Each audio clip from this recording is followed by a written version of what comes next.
ജനങ്ങളുടെ പണം ചിലവാക്കി അനാവശ്യമായ ദുർവ്യവഹാരത്തിൽ ഏർപ്പെടുന്ന ഒരു സർക്കാരിൻ്റെ നടപടിയാണ്.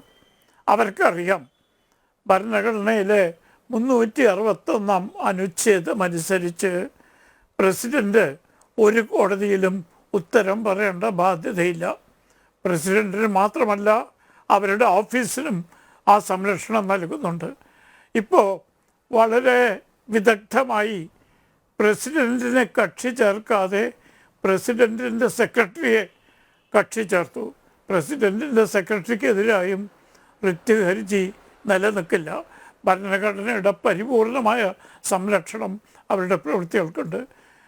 പ്രസിഡൻറ്റ് ദുരുദ്ദേശപരമായോ അല്ലെങ്കിൽ മറ്റ് ബാഹ്യപ്രേരണകൾക്ക് വഴങ്ങിയോ എന്തെങ്കിലും പ്രവൃത്തി ചെയ്താൽ മാത്രമേ കോടതികൾക്ക് അത് പരിശോധിക്കാൻ പാടുള്ളൂ എന്ന് നിരവധി സുപ്രീം കോടതി വിധികളിലൂടെ വ്യക്തമാക്കപ്പെട്ടിട്ടുണ്ട്.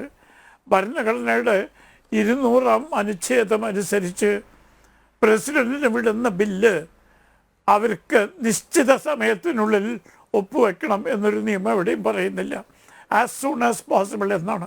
മാത്രമല്ല പ്രസിഡൻറ്റിൻ്റെ വിവേചനാധികാരം പരിപൂർണമായും ഉപയോഗിക്കാൻ ഉപയുക്തമായൊരു വകുപ്പാണ് 200 അനുച്ഛേദം. അത് സുപ്രീം കോടതിയുടെ വിവക്ഷയ്ക്ക് വന്നിട്ടുണ്ട്. പ്രസിദ്ധമായ ഹെച്ചിഫ് കേസിൽ സുപ്രീം കോടതി പറഞ്ഞു, ഒരു കാരണവശാലും രാഷ്ട്രപതിക്ക് കോടതികളിൽ ഉത്തരം നൽകേണ്ടതില്ല. ഈ നിയമവ്യവസ്ഥ അറിയാഞ്ഞിട്ടല്ല കേരള സർക്കാർ ഈ വ്യവഹാരത്തിൽ പുറപ്പെട്ടത്. തികച്ചും രാഷ്ട്രീയമായ സങ്കുചിതമായ ലക്ഷ്യം വെച്ച് കടത്തിൽ മുങ്ങിക്കൊണ്ടിരിക്കുന്ന ഒരു സംസ്ഥാനത്തിന് ഏതാണ്ട് 1 കോടിയോളം രൂപ സുപ്രീം കോടതിയിലെ അഭിഭാഷകർക്ക് ഫീസ് കൊടുത്ത് ചെലവാക്കാനുള്ള ധിക്കാരം കാണിച്ചത് ഈ രാജ്യത്തെ ജനങ്ങളോടുള്ള വെല്ലുവിളിയാണ്. കാരണം അവർക്കറിയാം പ്രസിഡൻറ്റ് ഒരു ബില്ലിൽ ഒപ്പുവെക്കാൻ നിർബന്ധിക്കാൻ കോടതികൾക്ക് അധികാരമില്ല. കാലപരിധി നിശ്ചയിക്കാത്തതുകൊണ്ട് പ്രസിഡന്റ് ഇന്ന സമയത്തിന് ഒപ്പിടണം എന്ന് പറയാനും അവകാശമില്ല. ഇതിനു മുമ്പ് പലപ്പോഴും ഒപ്പിടാതിരുന്നിട്ടുണ്ടല്ലോ. ഇന്ദിരാഗാന്ധി ഒരു ചൂലി തന്നാൽ ഞാൻ അടിച്ചു വാരും എന്ന് പറഞ്ഞിട്ട് സെയിൽസിംഗ് പ്രസിഡൻ്റായ അവസരത്തിൽ ഒരു സങ്കോചമില്ലാതെ പോസ്റ്റ് ഓഫീസ് ബില്ല് അവർ തടഞ്ഞു വെച്ചല്ലോ. അദ്ദേഹം തടഞ്ഞു വെച്ചല്ലോ. വളരെ വളരെ പിന്നോക്ക വിഭാഗത്തുനിന്ന് പെടുന്ന രാഷ്ട്രപതിയാണെങ്കിലും രാഷ്ട്രപതി എന്ന നിലയ്ക്ക് വളരെ സുദീർഘമായ നടപടിക്രമം പാലിച്ചൊരു മഹൽ വ്യക്തിയാണ് ജിയാനി സെയിൽസിംഗ്. വളരെ താണ നിലയിൽ നിന്ന് രാഷ്ട്രപതി സ്ഥാനത്തെത്തിയ ആളാണ്. പക്ഷേ സധൈര്യം തൻ്റെ ചുമതല നിർവഹിക്കുന്നതിനും ഭരണഘടനയുടെ 4 അതിരിൽ നിന്നുകൊണ്ടും post office bill Rajiv Gandhi നിർമ്മിച്ചത് മടക്കി വെച്ചല്ലോ. അന്നൊന്നും ആരും പരാതി പറഞ്ഞില്ലല്ലോ രാഷ്ട്രപതി പദവി.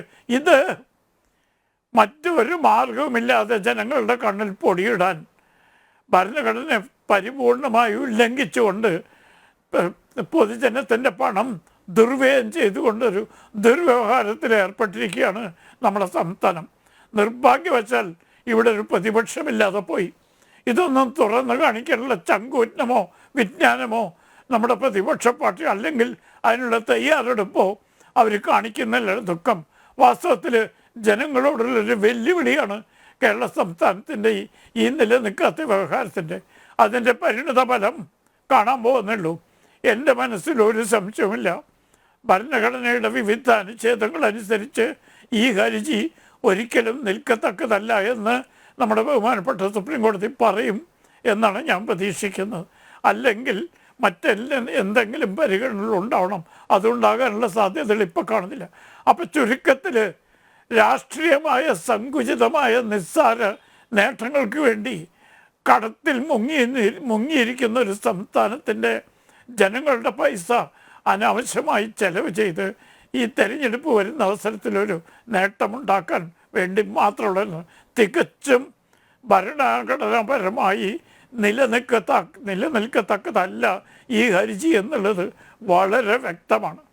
പിന്നെ രാഷ്ട്രപതിക്ക് ദുരുദ്ദേശം ആരോപിക്കാനുള്ള ഒരു സംവിധാനം സാഹചര്യമില്ല.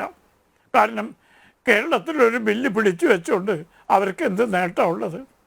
അതുകൊണ്ട് അവർ ദുരുദ്ദേശപരമായി പ്രവർത്തിക്കുന്നു എന്ന പരിമിതമായ വാദഗതി പോലും നമ്മുടെ സംസ്ഥാനത്തിന് കിട്ടില്ല. ചുരുക്കത്തിൽ തികച്ചും അനാവശ്യവും ദുരുപശിഷ്ടതവും അനാവശ്യ ചെലവുകൾ വരുത്തി വയ്ക്കുന്നതും നിലനിൽക്കില്ല എന്ന് അറിഞ്ഞുകൊണ്ടുള്ളൊരു വ്യവഹാരത്തിൽ നമ്മുടെ സംസ്ഥാനം ഏർപ്പെടുന്നത് അത്യന്തം ദുഃഖമരമാണ്.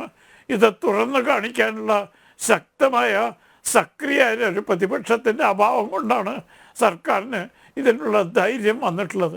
ഒറ്റ പ്രതിപക്ഷ കക്ഷി പോലും ഇതിനെപ്പറ്റി സംസാരിച്ചിട്ടില്ല. ആ സ്ഥിതിവിശേഷത്തിൽ ഇത് ജനങ്ങളോടുള്ള വെല്ലുവിളിയാണ്. കേരളത്തിലെ ജനങ്ങൾ ഇതിൻ്റെ യഥാർത്ഥ പരിസ്ഥിതികൾ മനസ്സിലാക്കി പ്രതിഷേധിക്കാൻ മുന്നോട്ട് വരേണ്ട കാലം അതിക്രമിച്ചിരിക്കുന്നു.